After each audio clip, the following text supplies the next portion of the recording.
day after Election Day, which is apparently quite a feat. So thank you all for being here.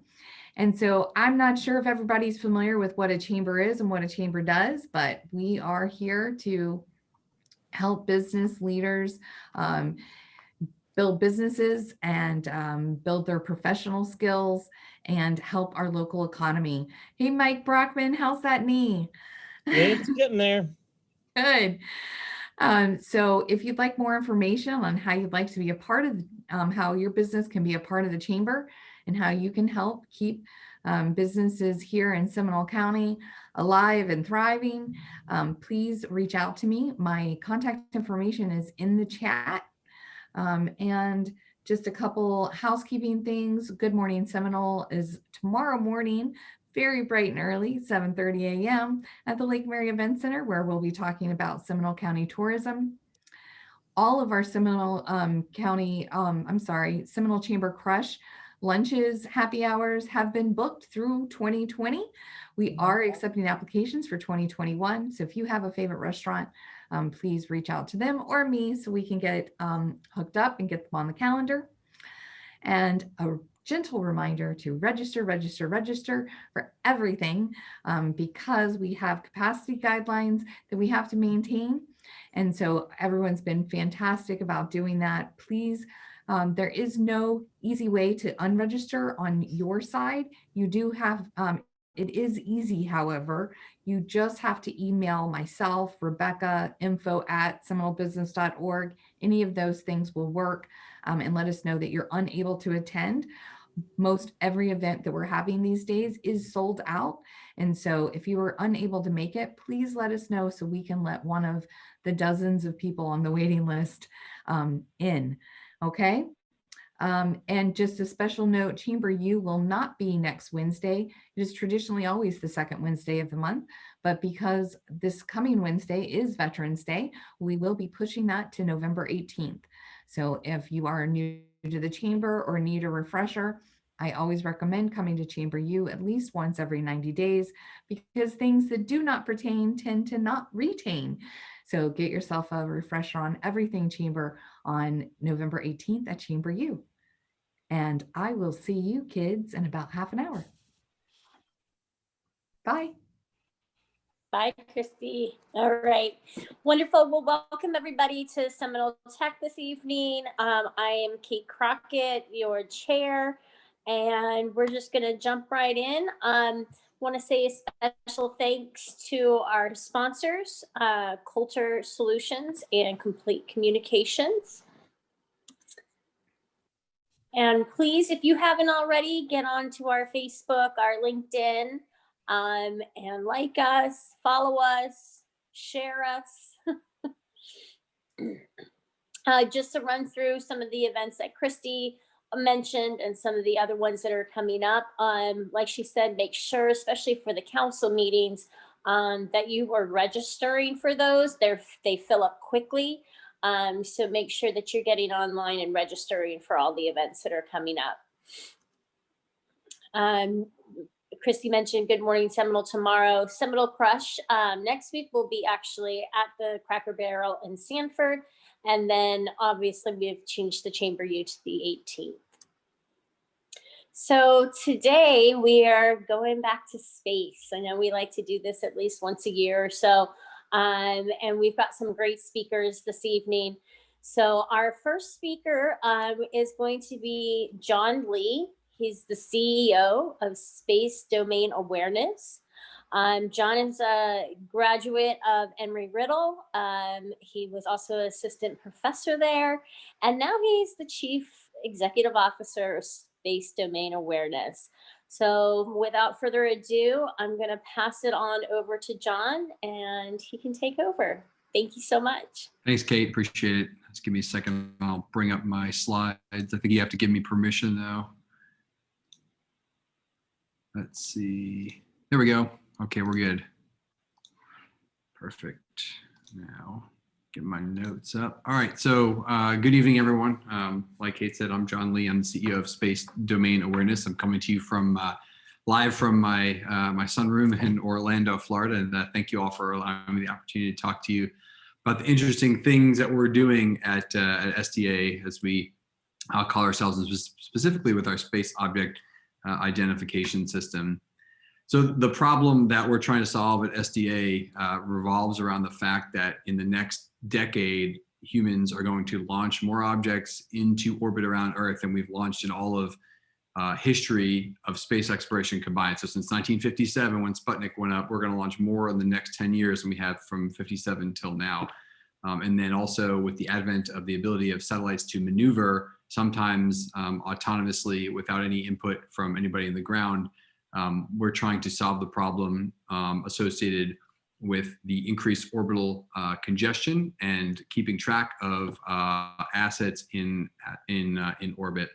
And the other part of this problem is that space traffic management systems are not equipped to scale to meet this over 900% increase. And specifically that label up there is for the 18th Space Control Squadron with the Air Force, and they're the ones responsible right now, but it's kind of becoming a dual role with the Department of Commerce. So there is certainly a government regulatory aspect to this problem.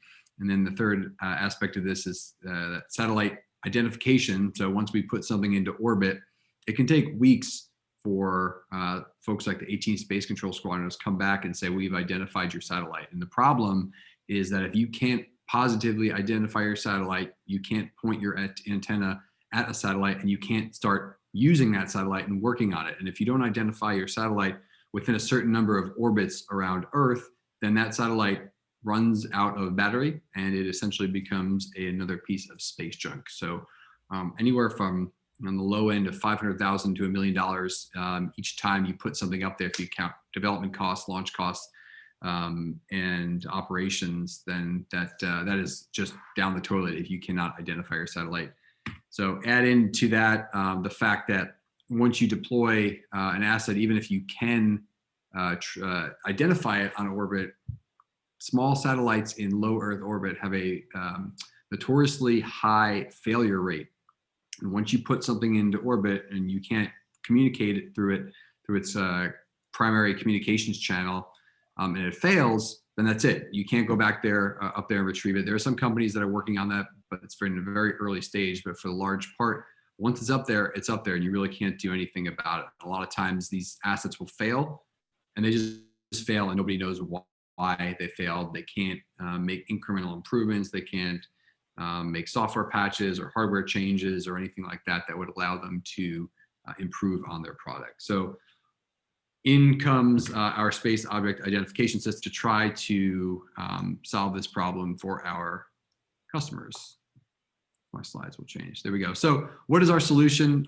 Essentially, it is a miniature optical beacon. So think laser powered small beacon in concert with a ground sensor telescope affixed with a photon counter that is able to interpret the small amount of laser energy that's being emitted from the beacon that is on the spacecraft. So our beacon can be attached to anything that is launched into orbit, to include really tiny CubeSats. So there are satellites that could quite literally fit in your pocket, and we want to be on those all the way up to anything up to 600 kilograms, and also including rocket bodies, fairings, stages, spent rocket stages that are currently in orbit around Earth. So pretty much anything that goes up there, we can put a tag on it that has the ability to emit laser energy with a unique code that can be encrypted and then decoded by sensors on the ground, so we can rapidly classify, identify, track, and potentially troubleshoot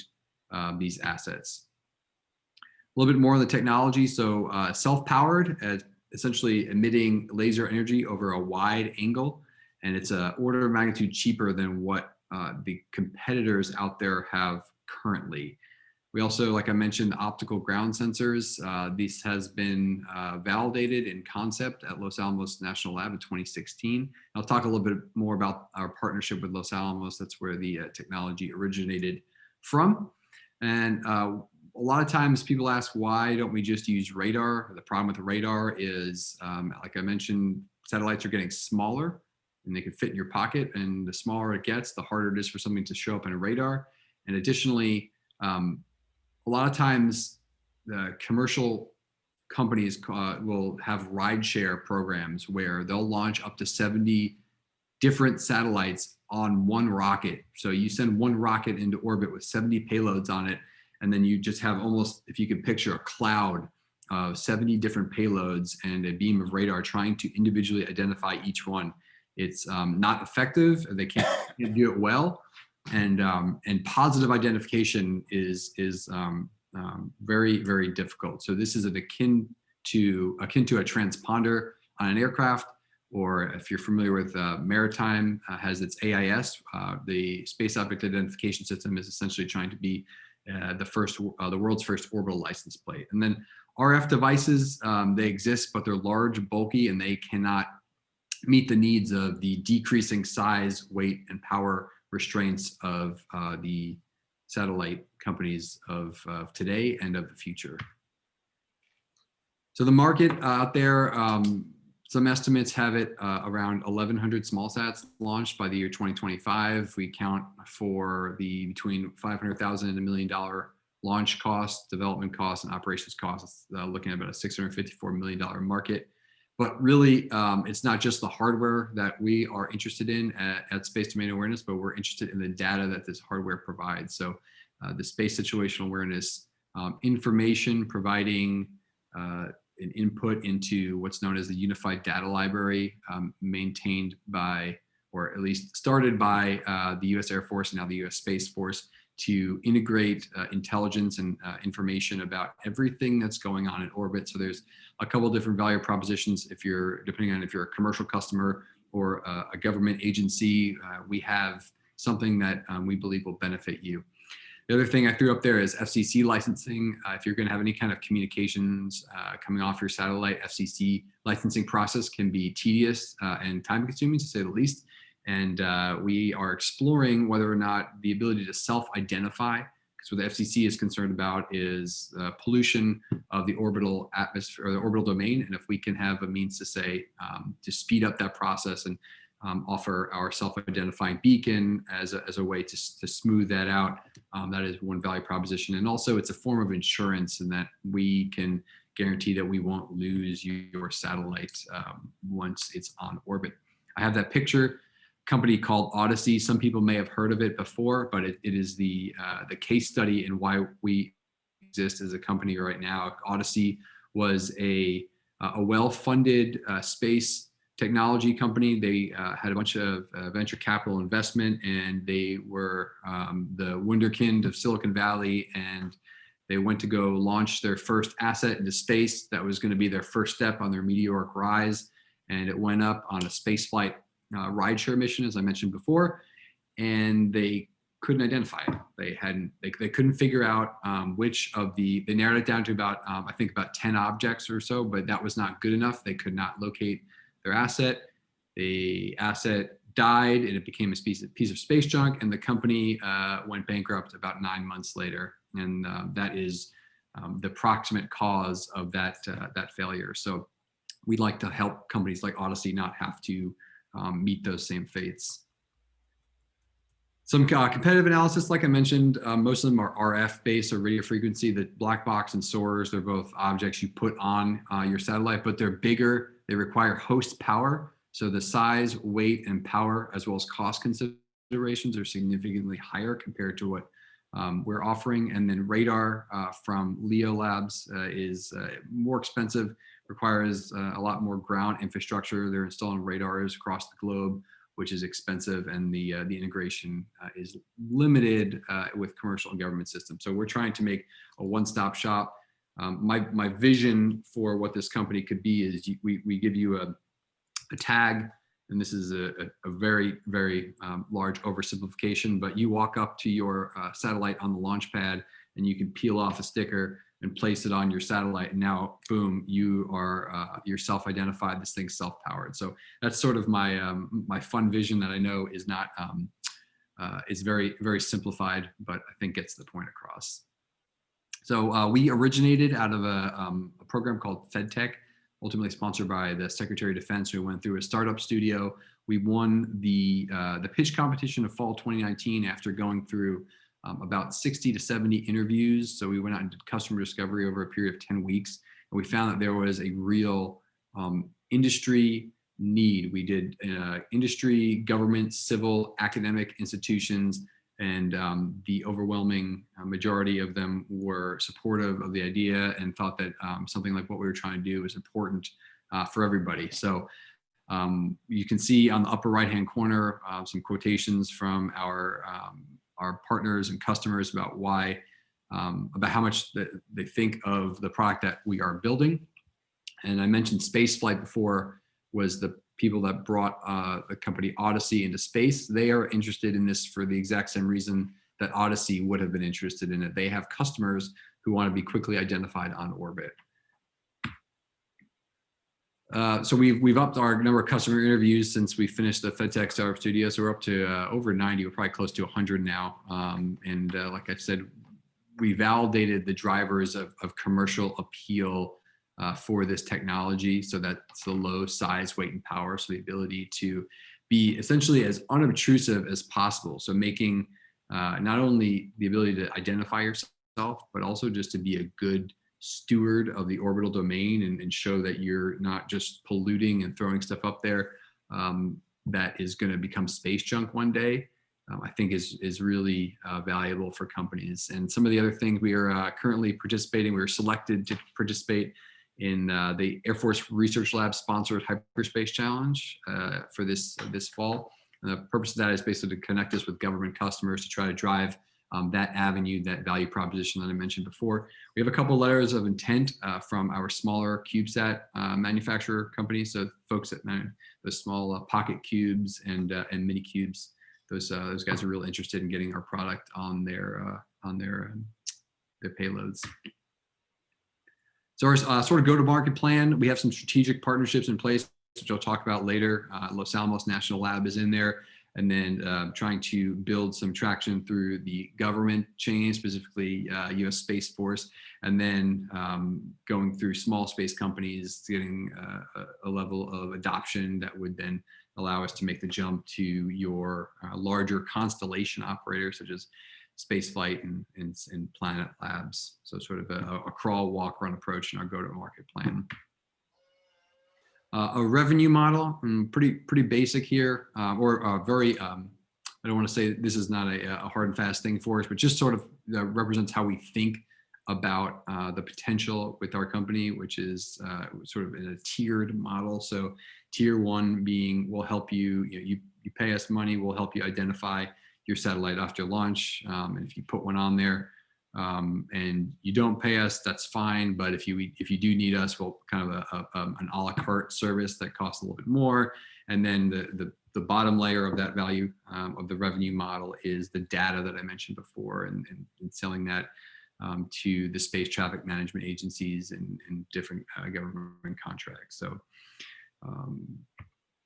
let's see. Okay, some finances. So we were founded last year, December 2019. So we're a very young company. We're operating out of Orlando, Florida, and I'll talk about our team here in a minute. We're self-funded, no debt. We're real light right now, and we're not really seeking any sort of funding right now, but always open to talk to people.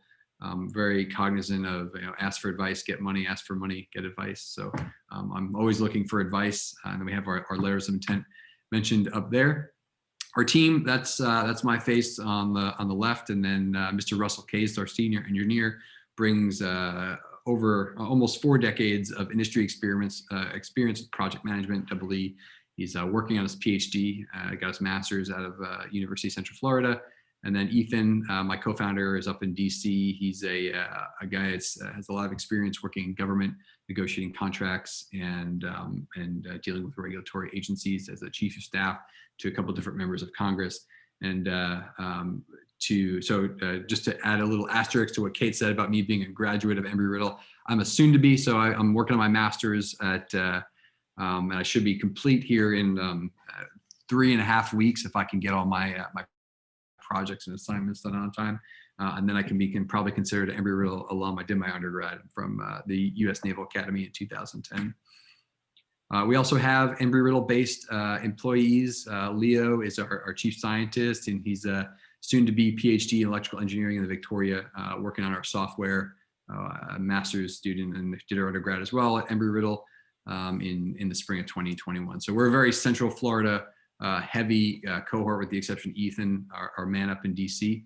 But yeah, proud of where we come from, and look forward to working more with the fine folks in the Central Florida space industry, or the Florida space industry. I mentioned some partners before. These just talks about, these are essentially established players in the space situational awareness market that see us as a means to access a different market. So they're all focused on geostationary orbit, the large $100 million plus satellites. And they see the explosion of growth in low Earth orbit with the smaller CubeSats and the democratization of space. And they want to help us grow and help us really serve those customers in low Earth orbit, because I believe that they see a market need, and they see that they are not well positioned to serve that market. So that's where their interest lies. And then Los Alamos National Lab, this is where the technology originally came out of. So Dr. David Palmer developed the IP that's at the core of what we're trying to do. We are engaged in negotiations with a cooperative research and development agreement with Los Alamos to develop what is the basic core technology and miniaturize it. So I say all these things, and not to be disingenuous, but they're aspirational. So the technology exists right now in it's too big. It's about the size of your iPhone. And what we're trying to do is to miniaturize the electronics and the software, miniaturize the electronics, develop the software such that we can move closer to the dream of peeling off the adhesive and sticking it on the back of the CubeSat on the launch pad. So we're commercializing the technology and putting it into the real world. We also have Spire Global, a pretty well-known space company that's interested for all the reasons that our other partners are interested in the tech and the company itself. That's it. That's all the talking that I think I should do tonight. But I'm happy to take questions. And Kate, I'll turn it over to you if you want to moderate or move on to the next presenter. No, wonderful. Thank you, John. Yeah, if there are any questions, please either put them in the chat, or if you want to just come on mute and ask John a question. I encourage it. I wanted to ask a question first. What is the outlook of the space trash, and what are we already doing to alleviate that? Because that's something that I think could become a huge problem. Yeah, that's a good question. I didn't want to scare anybody or add to the anxiety that already exists because of the election. But there's this thing called the Kessler syndrome or Kessler effect, where if two things collide in space and create debris, that now creates a higher chance of that debris colliding with something else, which creates more debris, which creates a cascading series of collisions that then ultimately, for lack of a better term, junks up and makes orbits unusable. And that's a very real possibility. So that could happen. There are companies out there, Astroscale is one of them that I'm familiar with, that's working to do active on-orbit debris removal. And I know I've been kind of following their progress loosely, and they've made some big strides, and they're doing real well. But yeah, right now that's kind of what we're at the core of our value proposition for all of humankind, is to try to prevent that from happening. I can imagine. Any other questions? You see, Tony has Hey, one. this is Tony. Tony, yes. Yeah. So thanks, John. It's amazing what goes on up there that not many of us probably ever heard that this was happening. What agency, I guess, since space is anybody's out there, any countries, right? What agency actually is like a governing body, or does something like that exist for standards? That's a good question. There's no one agency, unfortunately. That would be far too easy. Right now, we have focused on the U.S. as sort of our entry point from a company strategy perspective. But there are all sorts of treaties out there on the use of outer space. But right now, in the that govern kind of international requirements for launching things into orbit, and we try to be as in compliance with those as we can. But from a national perspective in the United States, the Department of Commerce, and this is definitely Ethan can speak much more eloquently about this than I can as the inside man in the government. But the Department of Commerce has been designated under one of the space policy directives from the Trump administration to sort of take over the role of space traffic management from the Air Force. So before it was the Air Force that was responsible for tracking and identifying pretty much everything in the interest of US national security, but that is now transitioning more to the commercial side with the Department of Commerce. So to answer your question, it's a lot of people, but it's mainly right now the Space Force and the Department of Commerce are probably the two biggest ones that come to mind in the United States. Great, thank you.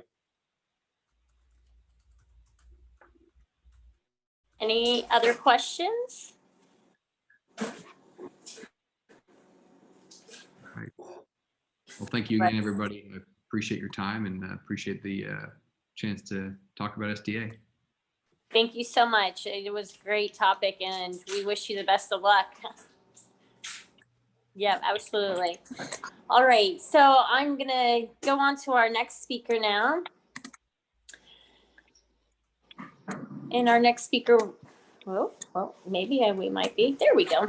Todd Romberger. He's the VP of Commercial Space at Space Florida.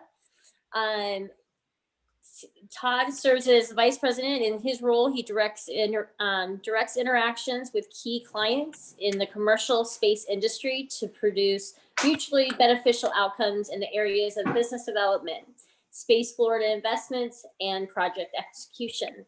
So thank you for joining us tonight, Todd, and I'll let you get started. Great. Well, thanks, Kate, for having me. It's a pleasure to be here.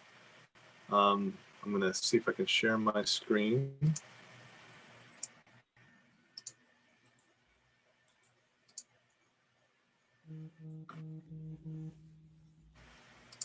Okay. So I'm going to start with, I think it's really great to hear from John and what he's doing at SDA. That's, John, I look forward to talking to you maybe at some point in the next couple of weeks, but working with companies like what SDA is doing is really why Space Florida was created, to grow and diversify the aerospace industry in the state of Florida. So I'm going to talk a little bit about Space Florida, specifically in our tools, but most of what I'm going to talk about is broadly what's happening in the commercial space industry today, and hit on a little bit on where some of that activities happening in Florida and kind of what's going on in the industry. I like to start with this chart. This gives a good overview of the global space economy. So you can see there, over $350 billion. It's big, but as you compare to certain other industries, it's still still relatively small or moderate sized. And what's interesting about this chart, you see a lot of, oftentimes the fire and smoke of a rocket launch catches a lot of the attention, and certainly I'll be hitting on some of that type of activity tonight.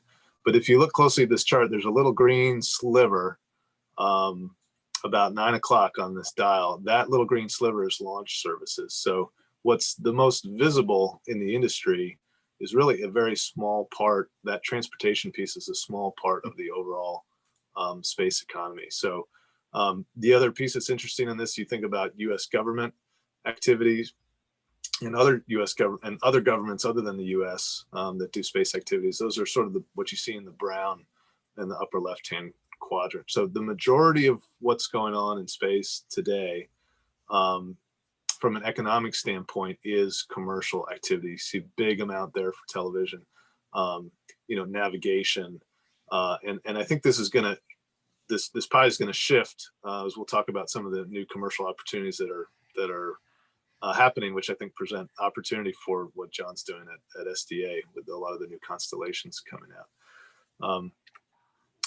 This is meant to kind of give an overview of the investment landscape over the last several years.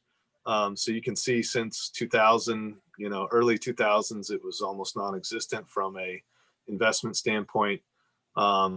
Somewhere around the turn of the decade, 2010s, it started to become more noticed that there's economic opportunity to be created in space and through space applications. And so the investment has ramped up significantly. Of course, this is pre-COVID data, and I think we'll see a little bit of a hit from that as we look at 2020 data moving forward. But, by and large, the trends are going to only continue on both the value created from space and as a correlation, the investment that's going into it. So you can see sort of the different types of money that are flowing into this, with venture capital, being really the biggest piece.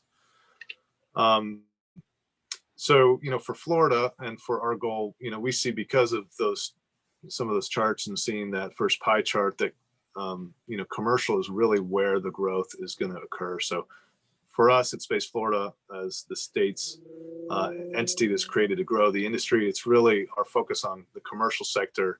Growing and diversifying that is the key to having Florida be a continued leader in the space industry. We're not alone in this, in that there are, at least from a spaceport perspective, it may be kind of hard to see, there's little red dots on here. The blue is any country that has a spaceport. So there are a lot. So we compete both domestically with other spaceports in the US for activity in other states, but we also compete globally. So we're not alone in this industry. It's growing. I think, this map will continue to get shaded in as the industry grows as well. So this is an important backdrop as we think about, how do we compete in this industry? So from Space Florida's perspective, this is an oversimplification. I'll go into some of the detail on how we do this, but essentially, from a spaceport operations side, at least, we're trying to provide a governance and have a vehicle to bring private investment into the industry and into the spaceport, and have revenue sources that, from a user-based standpoint, create a sustainable base for industry to operate. So I'll talk about some of the activities going on at the Cape and statewide as well. But I think that's important, to providing the operational certainty that that investors and companies really need, and making sure that the infrastructure keeps up with the growth of the industry, because it's not necessarily the mission of NASA or the Space Force or the Air Force to maintain the infrastructure that supports commercial operations. And so Space Florida's role, one of several roles we have, is to kind of fill that void and provide a mechanism that can keep that infrastructure maintained and upgraded, and can provide that level of certainty to industry as it grows. This is a high level on what Space Florida actually is. We are a independent special district. We were created by the Florida legislature there's a Space Florida statute out there that defines all of our powers and responsibilities.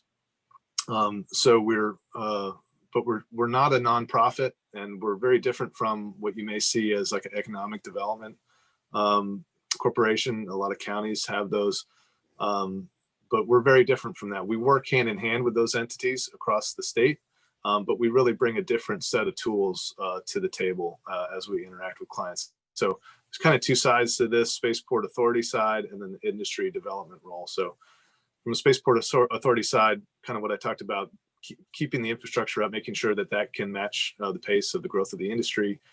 We operate a number of facilities at the spaceport, at the Cape, that we lease to commercial tenants, and we have a role in statewide spaceport planning. On the industry development role, we're really, I'll talk about our tools as it comes to bringing in third-party or access to capital markets. So we have the ability to issue bonds, which is kind of unique as a state entity in the space realm, and we have a number of unique financial tools that I'll talk about as well. This is kind of maybe the boring stuff from a presentation standpoint, but this is the meat of what we can offer to attract some of the big clients I'm going to talk about later. So if Space Florida owns something, we can, we don't pay sales tax, so we can purchase things on behalf of clients and drive some savings there for the client. And similarly with ad valorem tax, or also called property tax. So if we own a facility and we lease it to a client that's doing space activity, that client has the ability to apply for an exemption from that tax, which drives a lot of savings for them. We do a conduit financing structure. I'm not going to get into the detail on this, but this provides a mechanism to bring in third-party funding from other capital sources, be it a bank or the bond finance route that I mentioned, that can be used to construct facilities, purchase equipment, and we can achieve this synthetic lease structure, which allows drives some benefits to the company from both the tax standpoint, as I mentioned, and there's other benefits that sometimes those costs can be recovered under a federal acquisition rules contract or FAR-based contract, whereas financing, pure financing could not. So we maintain a relationship with a number of lenders that we'll shop deals to. So if a space company comes to us, we act kind of as a mini or a boutique investment bank and can, shop deals among all these and others to try to get the best deal for our clients. Another role we have, kind of going back on the left side of one of my earlier charts, is in spaceport development. So Florida is unique in the US in that we have classified space transportation as part of the state's transportation network. So from the standpoint of the Florida DOT, they traditionally look at roads and rail and sea and airports. Well, space is part of that in Florida. And so Space Florida manages a program called the Spaceport Improvement Program that flows funds that are provided by the Department of Transportation into space infrastructure projects. So things like launch pads, manufacturing facilities. If it touches something that goes to space, and it's been built in the last, let's say, 10 years, there's a good chance that it has some of this funding that's been applied to those projects. So this has been a huge asset for the state and for our ability to attract clients to the state. So it's a pretty exciting thing that is going to only continue and we hope grow. Here's an overview of just the Cape. We use the term Cape Canaveral Spaceport, which encompasses both. There's essentially two sides to it. There's the NASA Kennedy Space Center, and then on the right-hand side of the map, there is the Cape Canaveral Air Force Station, which at some point here, the transition to the Space Force will become essentially a Space Force base. But what's interesting about this chart is you look on the right-hand side, those are all commercial companies that are operating launch pads at the Cape. And NASA's launch pad, this used to be, Cape started back in the 60s. This is primarily a government installation. Today, it has really been commercialized, and commercial is really the primary activity that we see now at the Cape. So NASA has one pad on the north side of that chart that you can see there, where they're going to launch their space launch systems, part of the sort of national strategy to go back to the moon. But it's really a very commercialized operation. I'm going to hit on some of these specifics. So I'm going to get into kind of some of what I think is some of the exciting stuff going on in the industry today. This is a couple of years ago now, but and you guys are, being in Central Florida, probably familiar with this. You maybe have heard some of the sonic booms as these things come back. But when I started at Space Florida about 10 years ago, the idea of bringing boosters back was considered crazy. There were industry veterans that would just laugh this off as impossible. SpaceX has done it. They do it regularly. It's almost routine, and it's almost like it's definitely not boring, but it's getting to the point where it's like you take it for granted that these things are, oh, of course the rocket comes back. Well, that's such a revolutionary thing in the industry that, it's really worth highlighting, because what this does is drives down the cost to send things into space, which is critical to just kind of opening the whole space economy. Here's another shot. This is SpaceX hangar at the Cape. These used boosters are in there. They've flown some of these. I don't know the specific stats, but probably 5-6 times now. So they're really getting a lot of heritage on being able to reuse these boosters. That is really it's kind of a revolutionary thing. This is obviously exciting. The crew launch that occurred earlier in the spring. There's another one coming up this month if the schedule holds. And so, obviously this is huge for the industry, huge for the state to have the crew capability return domestically to the U.S. And, fortunate that that's happening here in Florida. So, it's kudos again to SpaceX for, their ability to achieve this. It's just, I think it's exciting. It inspires, the kids looking at stuff, and my kids know some of these astronauts by first name, not in person, but they just say, hey, Bob and Doug went up, and when are Bob and Doug coming back? That's how they were referring to it as we did this. So I think that level of engagement is really going to just pay dividends down the road as we see more people launch from here. So this is super exciting. Other things in the industry, SpaceX is doing this vehicle called the Starship. This is in Texas, and they are constructing prototypes of this. Some of you may have seen this, but this vehicle is much, much larger than what they're launching here now, and has the capability to put a much higher payload into orbit. If they can get this to work, this kind of another sea change in the cost of launch, essentially per kilogram. So if you look at, that's an important metric in the industry, is how much it costs to send a kilogram of something into space. And these kind of capabilities is really going to drive that down. This has applications for sending people back to the moon. Probably will be this or other competing systems will be a cornerstone of NASA's exploration strategy to return to the moon, and then go on to Mars. This is a vehicle's designed to take 100 people to Mars ultimately. So this is happening now. They're testing it. I think they were going to test today. They delayed it for some reason, but super exciting. So I'll mention too, space is multimodal. So this shows one of the boosters returning into Port Canaveral. So multimodal, this kind of goes back to the tie-in with Department of Transportation, but it's no longer just the spaceport. Now the seaport is essentially become some kind of not an extension, but it's an integral part to space operations there. So having the boosters come return some of then they offload it from there, bring it back, get it processed, and fly it again. Interesting thing in this photo, on the upper right-hand corner, you can see some buildings and towers there. That is Blue Origin's launch facility that is currently under construction. So we hear a lot about SpaceX.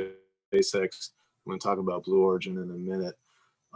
They're kind of, I wouldn't say quiet, but they're less known in Central Florida now, but I think that's going to change in the next couple of years here as they start operating. But they're building, and that's Blue Origin's Jeff Bezos's company from Amazon.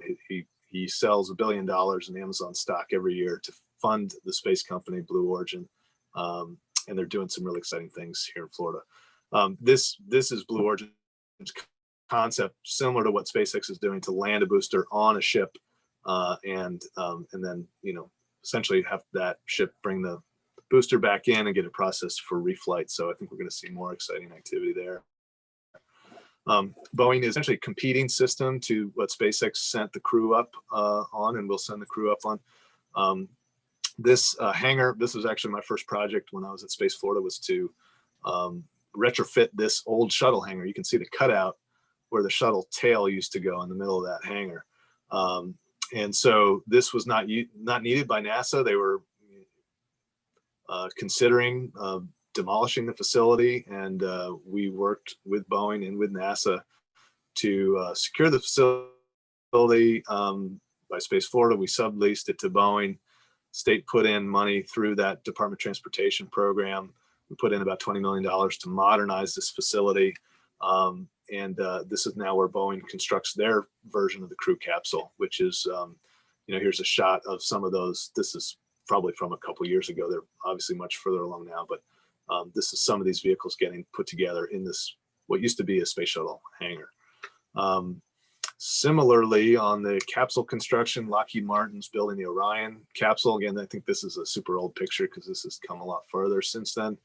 But this is another Apollo era facility that's at the Cape that's been repurposed by our predecessor entity to Space Florida to enable Lockheed Martin to do the manufacturing there. So you see in some of these that there's a change from just having Florida be a launch site to having Florida get further into the value chain, into manufacturing. We'd like to get even further into having companies like John's here that are doing sort of more application side solutions. I think is important to have that full diversity.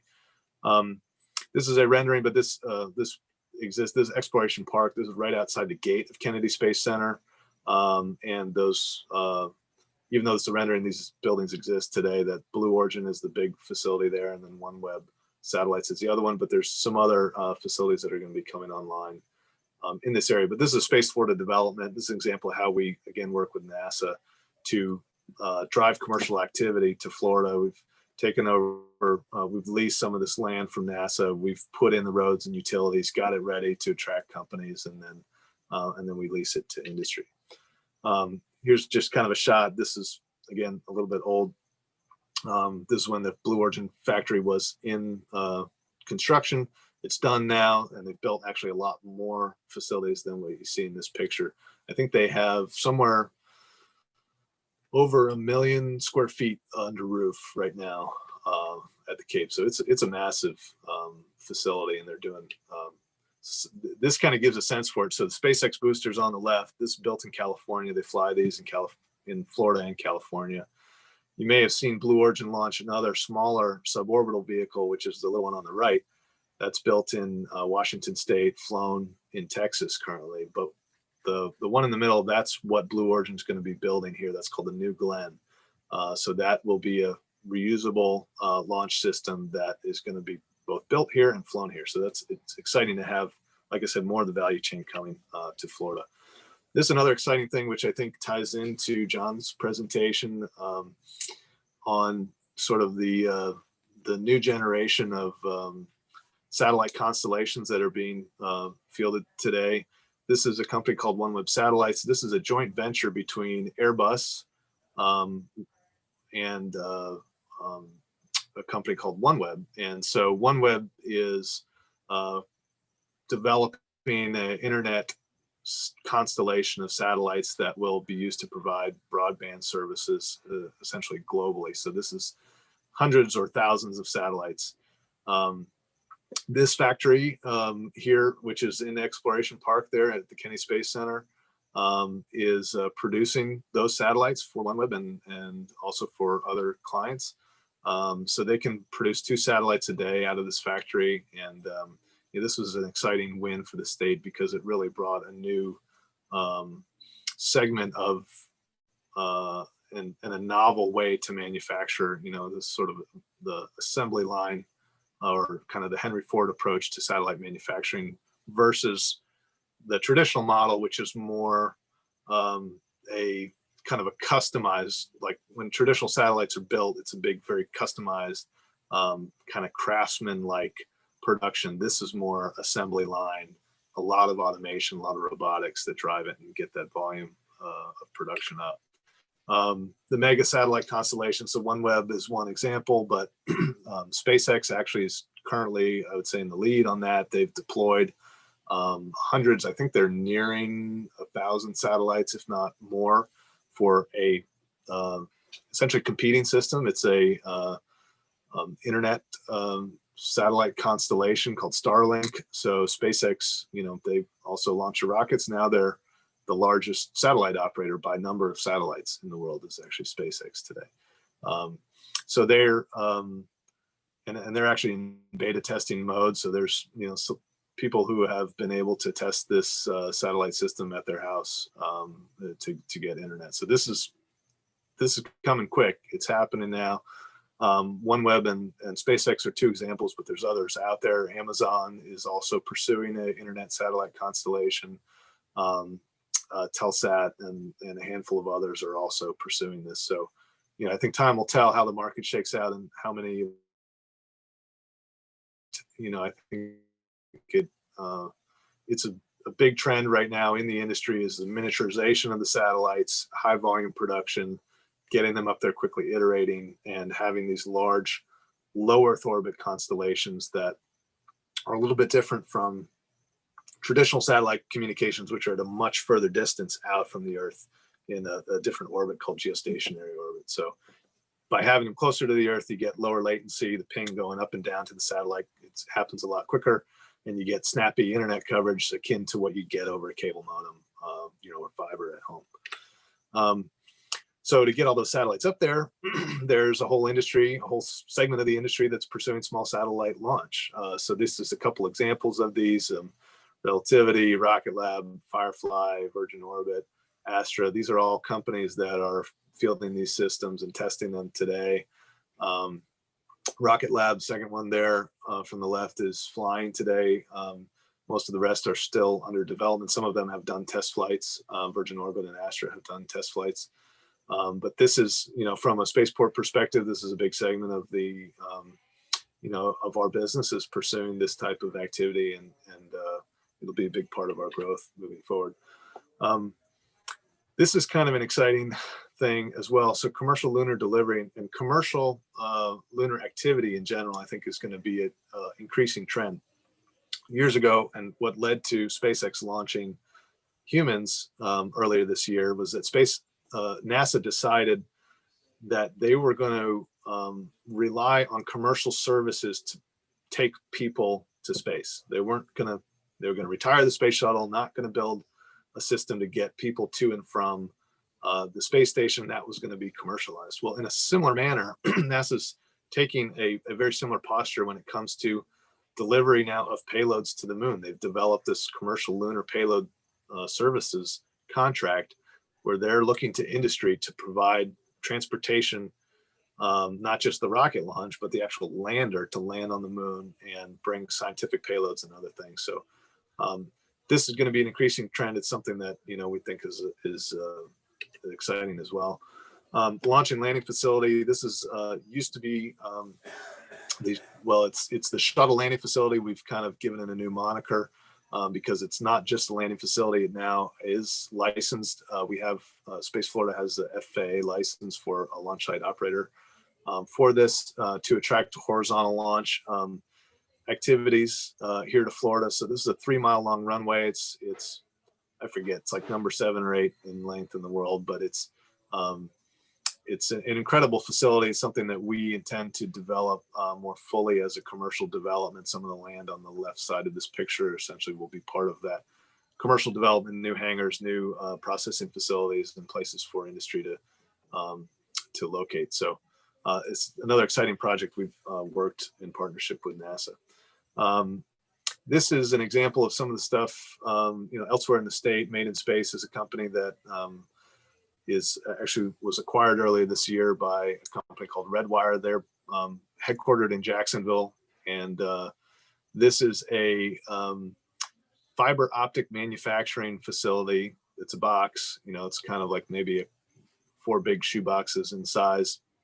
Goes up to the space station, and essentially it produces optical fiber in a manner that can't be produced on Earth. So it's got a higher quality to it and better characteristics for transmitting light and data because it's made in space. This is an interesting example of, I think, a new and important segment of the industry of products from space. A lot of the space economy has been services based, but having a product from space that can be competitive with products made on Earth and that are better than products made on Earth because of the space environment, I think is absolutely a key driver to enabling these visions of thousands of people working in space one day. It's going to be driven by these types of applications. To have factories up there producing goods for Earth requires people and other activity to be up there, which then creates a demand for space-based services and products, essentially, and that kind of creates a reinforcing wheel that I think fuels the vision that, at least for myself and a lot of the people in this industry, are kind of hopeful that will be one day. So that's a quick overview. Opportunity and challenge awaits. It's an exciting time to be in the industry, exciting time to be in Florida in the industry. A lot of cool things going on here. And again, I appreciate being here, Kate, and I'd be happy to take any questions. Wonderful. And we do have some questions. So let me just get back up here. So who stakes claim to space? Is it the US or is it all countries? Have we decided that? Who owns space? Well, nobody owns space. There's the Outer Space Treaty that was signed in, I want to say, the 60s. The US is a part of that, which essentially provides that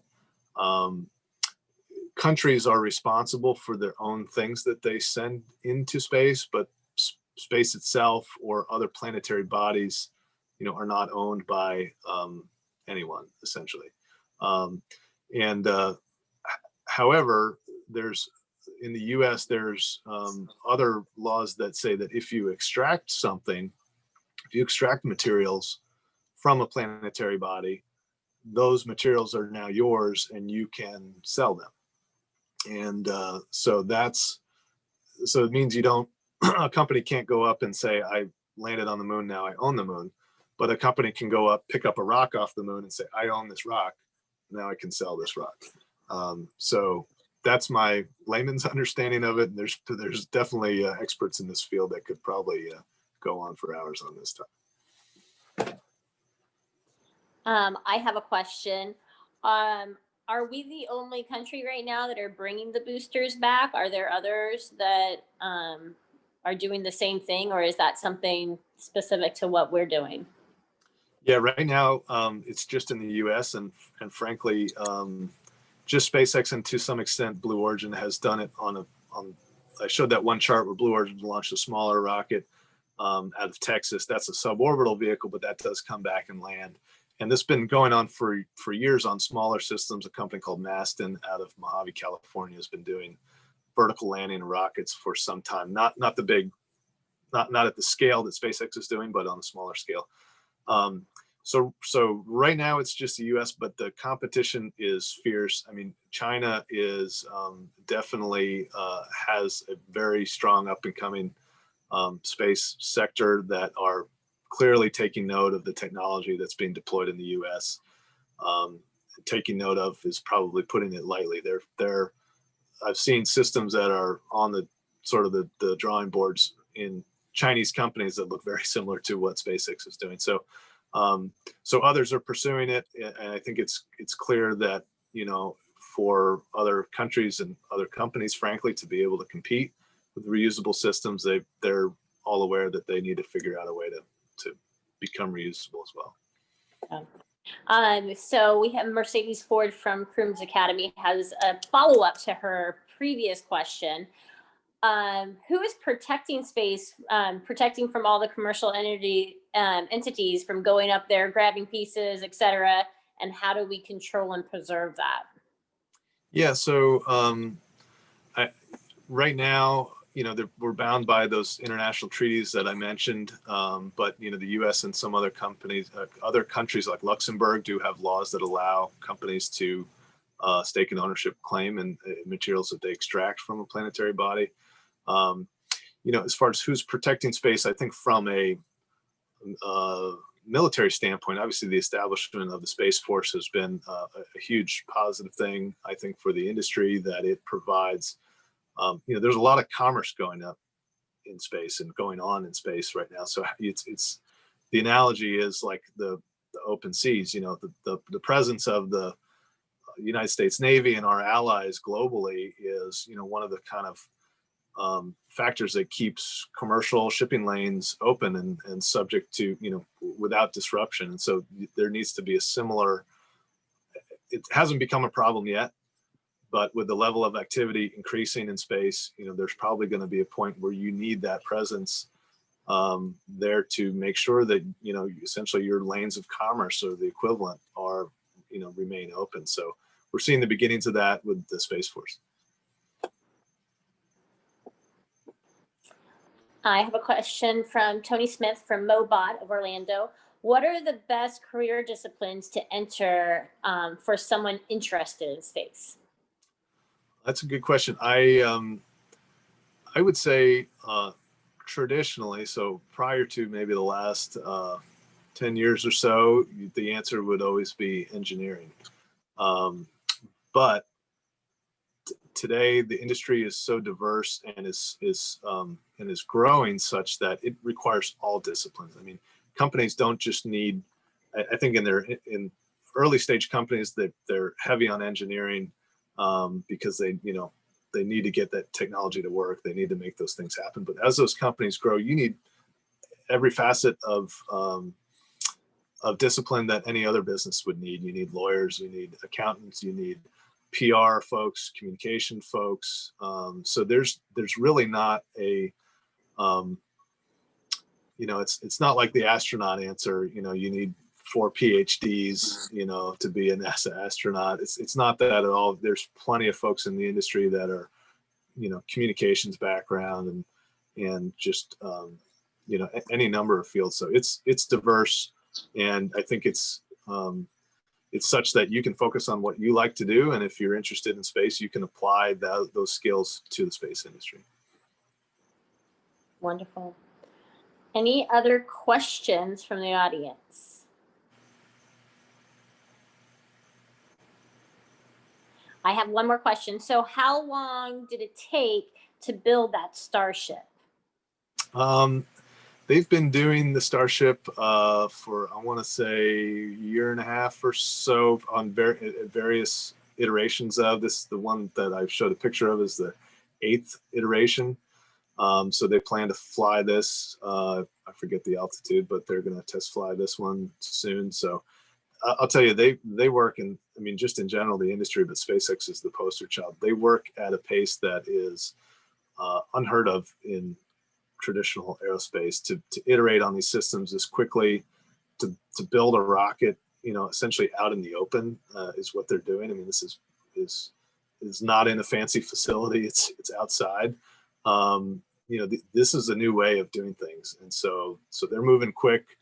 And I think they always want to go faster, but the ultimate result is that they get these capabilities online much faster than probably most experts would think is possible. And it's exceptionally fast. I was not expecting that. That's incredible. Yeah, for sure. Wonderful. Well, any other questions for Todd this evening? Thanks for having me. Thank you so much for joining us this evening. We really appreciate both you and John this evening coming on with us and sharing with us some amazing knowledge, and just incredible how fast we've, it seems like the past 5 years, it's changed so much. So 5 to 10 years has changed so much in space, and it's just incredible to see where we're going with that. So it's exciting times. Wonderful. For next, so let's see here. We did not do breakouts, so we're going to skip over that. I want to thank my wonderful committee. Of course, I'm Kate Crockett. I'm the chair. I'm from RB Advisory. We have Tony Smith from Mobot for co-chair, Andrea Mahoney from Certified Computer Solutions, Rob Gross, Complete Communications, Rahil Noor from Tax Leaf, and Brian Nagel from Real Time Services. Thank you so much, you guys, in supporting myself and SeminoleTech. Don't miss our next event, December 4th. And we'll be doing events, technology behind setting up events. So we'll look forward to that. We thought that would be a good one to take us into the holidays. So Thank you so much, everybody, for being here this evening. Thank you for our sponsors, Culture Solutions and Complete Communications. And if there are sponsorships available, if you're interested in supporting our local economy and giving back to the chamber and supporting SeminoleTech specifically, please contact Christy or Rebecca at the chamber or myself, and we can help you along the way. So thank you again for your attendance, and I hope you enjoyed our evening. Thank you so much, everybody. Thanks, Kate. We'll see you next